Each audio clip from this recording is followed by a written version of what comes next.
Badan Kependudukan dan Keluarga Berencana Nasional Provinsi Aceh menyelenggarakan Lomba Pidato dan Karya Tulis tahun 2018.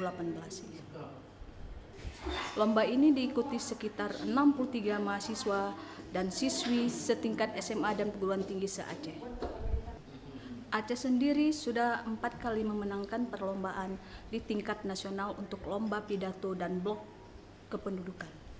Kegiatan lomba karya tulis dan lomba pidato kependudukan tingkat provinsi tahun 2018 ini merupakan tahun kelima dalam pelaksanaan sejak tahun 2013. Tahun ini konteks pidato lebih banyak memperkuat presentasi dari peserta. Dalam rangka untuk mensosialisasikan dan menumbuhkan kesadaran kepada anak-anak kita, generasi muda kita, untuk di masa yang akan datang mereka lebih memahami arti penting sebuah kegiatan yang mengelola tatanan kependudukan itu. Secara keseluruhan kita lihat karena kriteria penilaian tadi itu nggak berubah dari tahun ke tahun, tetap kesesuaian judul yang diambil dengan tema yang ditentukan panitia, data dan analisis. Ada satu lagi item yang namanya kohesi dan korelasi, artinya hubungan antar kalimat yang cukup rapat, terus kemudian kemampuan dia menangkap masalah dan mencarikan solusi atas masalah yang ada, serta saran dan rekomendasinya. Itu terus yang kita perhatikan. Sehingga aspek bahasa juga 20%.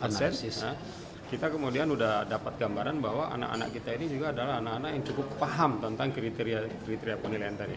Ini merupakan salah satu ajang bagi mereka untuk untuk berkompetisi di bidang menulis. Nah, kalau mungkin yang saya amati memang ya di satu sisi memang sudah membuat kita puas, tapi di sisi lain memang anak-anak kita memang harus lebih banyak membaca, karena membaca ini penting. Nama saya Clara, saya dari SMA Metodis Banda Aceh. Apa yang memotivasi Clara untuk ikut lomba pidato?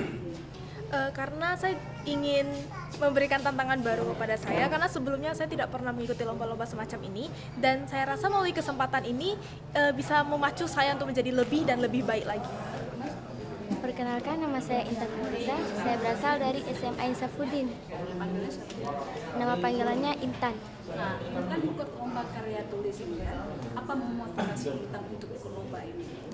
Karena ini sebuah pengalaman, karena Intan belum pernah ikut lomba ini. Ini baru pertama kali mengikuti lomba karya tulis. Dari Hotel Diana Banda Aceh, tim MPC perwakilan BKKBN Provinsi Aceh melaporkan.